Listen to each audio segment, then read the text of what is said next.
नमस्कार दोस्तों, आप देख रहे हैं खबर एचपी और आइए वक्त हो गया हिमाचल प्रदेश के ताजा और बड़ी खबरों को जानने का। बताएंगे सभी खबरें एक एक करके एवं विस्तार से। उससे पहले आप हिमाचल प्रदेश के किस जिले से न्यूज को देख रहे हैं कमेंट बॉक्स में कमेंट करें। साथ ही सभी खबरों से अपडेट रहने के लिए चैनल को भी सब्सक्राइब करें और बेल आइकन को जरूर दबाएं। तो दोस्तों चलिए शुरू करते हैं आज की पहली बड़ी खबरें।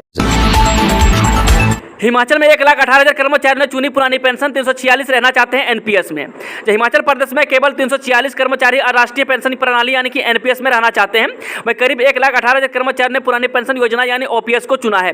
वह बता दें कि सोमवार को एनपीएस या ओपीएस में से किसी एक विकल्प को चुनने की अंतिम तिथि थी। इसके साथ ही अब विकल्प चुनने का अवसर देना बंद कर दिया है। इसके साथ ही अब ओपीएस को धरातल पर लागू करने का रास्ता भी पूरी तरह से साफ हो गया है। आउटसोर्स पर भर्ती बंद करने की तैयारी में सुक्खू सरकार नई नीति बनाकर भर जाएंगे पद। हिमाचल प्रदेश की मुख्यमंत्री सुखविंदर सुक्खू के नेतृत्व वाली सरकार आउटसोर्स पर भर्तियां बंद करने की तैयारी में है।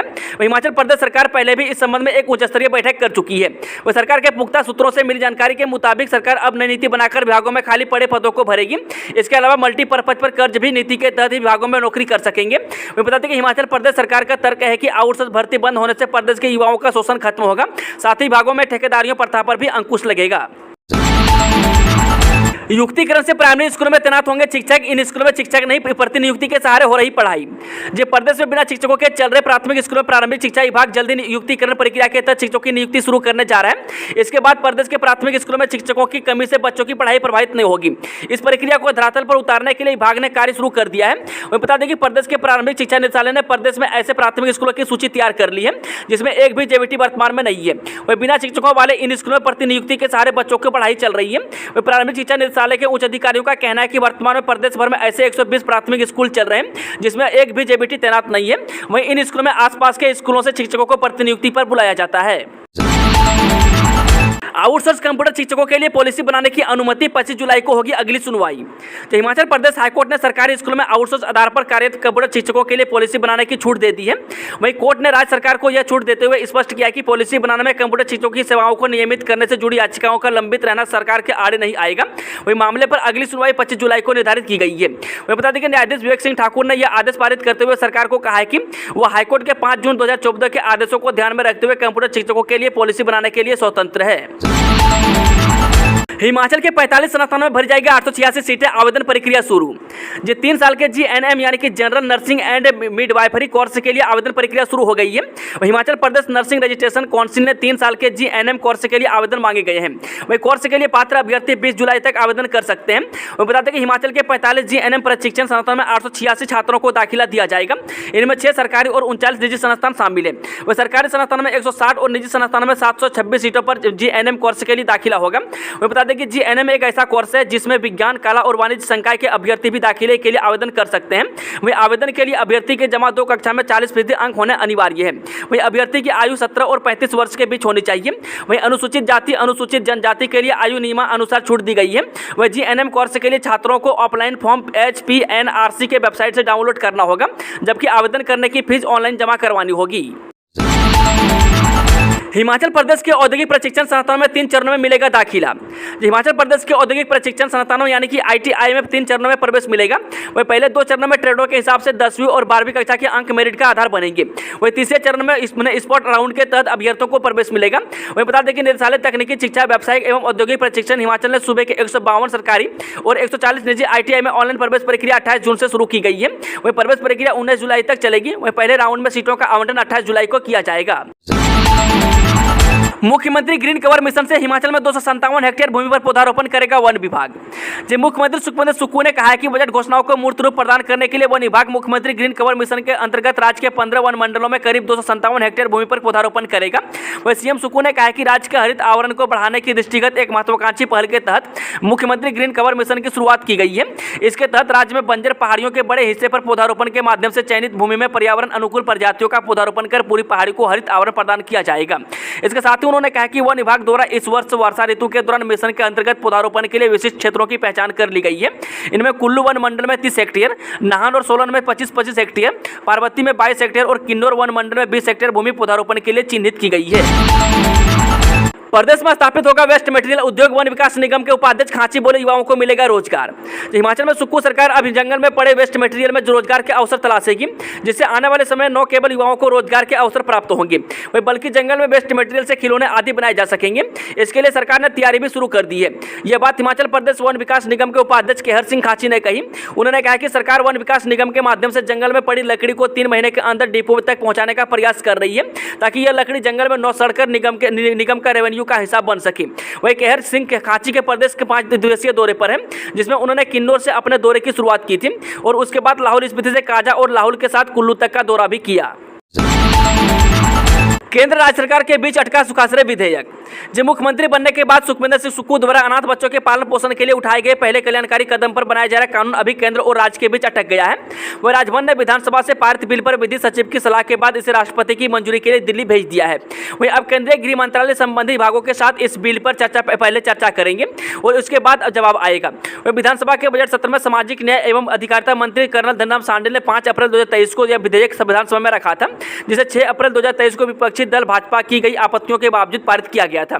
इसी चर्चा में नेता प्रतिपक्ष जयराम ठाकुर ने भी जुवेनाइल जस्टिस एक्ट के प्रावधान सुखाश्रय बिल में शामिल करने पर ऐतराज जताया था। इन्हीं प्रावधानों की वजह से राज्य के विधि विभाग ने इस पर राष्ट्रपति से मंजूरी लेने की सलाह दी थी। इस विधेयक पर विधि विभाग ने कहा है कि सुख आश्रय योजना को लेकर भारतीय संविधान के अनुच्छेद 207 के तहत हिमाचल विधानसभा को कानून बनाने का अधिकार है। एससीओ शिखर सम्मेलन में मोदी ने आतंकवाद पर धो डाला पाकिस्तान, दुनिया को दिया सिक्योर मंत्र। जी भारत ने शंघाई सहयोग संगठन में सुधारों एवं आधुनिकीकरण करके सरकारों के परे लोगों के बीच संपर्क गहन बनाने की आज वकालत की और आतंकवाद के खिलाफ दोहरे मापदंडों छोड़ने का पुरजोर आह्वान किया। वहीं प्रधानमंत्री नरेंद्र मोदी ने 23वें एससीओ शिखर सम्मेलन के मुख्यमंत्री सत्र की अध्यक्षता करते हुए यह आह्वान किया। उन्होंने कहा कि पिछले 2 दशकों में एससीओ पूरे शंघाई एशियाई क्षेत्र में शांति, समृद्धि और विकास के लिए एक महत्वपूर्ण प्लेटफॉर्म के रूप में उभरा है।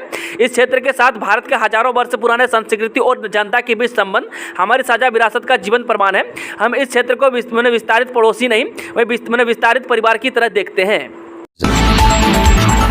मुंबई आगरा हाईवे पर भीषण हादसा, होटल में जा घुसा तेज रफ्तार कंटेनर, 12 लोगों की मौत। जो मुंबई आगरा हाईवे पर दर्दनाक सड़क हादसा पेश आया है। यहाँ पलासनेर के पास हुए एक भीषण सड़क हादसे करीब 12 लोगों की मौत हो गई, जबकि 10 से अधिक लोग घायल हुए हैं। वह हादसे में एक तेज रफ्तार कंटेनर 3 गाड़ियों को टक्कर मारने के बाद होटल में जा घुसा। वह हादसा मंगलवार दोपहर 12 बजे के करीब पेश आया है। वह बताया जा रहा है कि कंटेनर के ब्रेक फेल हो गए थे और यह अनियंत्रित होकर 3 गाड़ियों को टक्कर मारने के बाद होटल में जा घुसा और अंदर बैठे कई लोगों को कुचल दिया।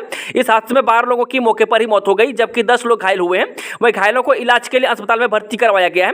वही घायलों में कुछ की हालत गंभीर बनी हुई है। ऐसे में हादसों में मरने वालों की आशंका बढ़ सकती है। वही हादसों का एक सीसीटीवी फुटेज भी सोशल मीडिया पर वायरल हो रहा है। पाकिस्तान ने फिर उठाया भीख का कटोरा, बनेगा दुनिया का चौथा सबसे अधिक कर्ज लेने वाला देश। जो आर्थिक तंगी से जूझ रहा पाकिस्तान ने एक बार फिर भीख के लिए कटोरा उठा लिया है। वही पाकिस्तान ने IMF से $3 बिलियन का लोन मंजूर कराया है। वही पाकिस्तान को IMF से यह लोन अगले 3 महीनों में मिलेगा। वही लोन मिलने के साथ ही पाकिस्तान दुनिया का चौथा सबसे बड़ा कर्जदार देश बन जाएगा। वही बता दें कि 1947 में आज़ादी के बाद से ही अपने सबसे खराब आर्थिक संकट का सामना कर रहा पाकिस्तान 31 मार्च 2023 को IMF से अधिक कर्ज लेने वाले देशों की लिस्ट में 5वें स्थान पर था। एयरपोर्ट विस्तार को अब होगा खसरा नंबरों का मिलान, गगल में बैठेंगे एयरपोर्ट अथॉरिटी के सर्वेयर। जो कांगड़ा हवाई अड्डे के विस्तारीकरण के लिए अब अगले चरण में मास्टर प्लान के खसरा नंबरों का मिलान किया जाएगा। इसके लिए बाकायदा एयरपोर्ट अथॉरिटी ऑफ इंडिया द्वारा एक सर्वेयर भी बिठाया जाएगा। इस दौरान हवाई अड्डे के लिए तैयार प्लान भी अलाइनमेंट से लेकर सेंट्रल लाइन तक हर पहलुओं को देखा जाएगा।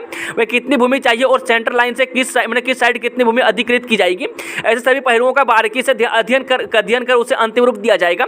वह सुरक्षा व पर्यटन की दृष्टि से महत्वपूर्ण कांगड़ा एयरपोर्ट के विस्तारीकरण के लिए प्रयास तेज हो गई है। कुल्लू जिला में 50,000 से ज्यादा बेरोजगार, दोनों सरकारी रोजगार दिलाने में नाकाम, जाने पूरी खबर। जी कुल्लू जिला में बेरोजगारी का आंकड़ा 50,617 पहुंच गया है। हिमाचल प्रदेश में भाजपा और कांग्रेस सरकारें आती और जाती रही है, लेकिन रोजगार के नाम पर और ज्वलंत समस्या के समाधान को लेकर कोई भी ठोस रणनीति धरातल पर नहीं बनाई गई है। वहीं अब लड़कियों का भी आंकड़ा जिला रोजगार कार्यालय में नौकरी पाने के लिए पीछे नहीं है। वहीं कुल्लू जिले में 24,011 महिलाएं और 26,606 पुरुषों बेरोजगार हैं। वहीं बता दें कि कुल मिलाकर कुल्लू जिला में रोजगार पाने के लिए रोजगार कार्यालय में 50,617 बेरोजगारी दर्ज है, जिनमें से सामान्य शिक्षा के अलावा तकनीकी शिक्षा, staff nurse, engineer, MBA, MCA सहित विभिन्न तकनीकी विषयों की श्रेणियों में उच्च शिक्षा प्राप्त करके रोजगार पाने की आस लगाई रोजगार कार्यालय में नाम दर्ज है। वह रोजगार कार्यालय कुल्लू में 12,440 पात्रता रखने वाले बेरोजगारों के नाम दर्ज हैं, जो कि सामान्य तौर पर किसी न किसी विषय में पढ़ाई पूरी कर चुके हैं और रोजगार कार्यालय में नौकरी पाने के लिए दर्ज है। चलिए वो चलते हैं आज की आखिरी खबर। हिमाचल में 5 दिन भारी बारिश और अंधड़ चलने का अलर्ट, 10 जुलाई तक खराब रहेगा मौसम।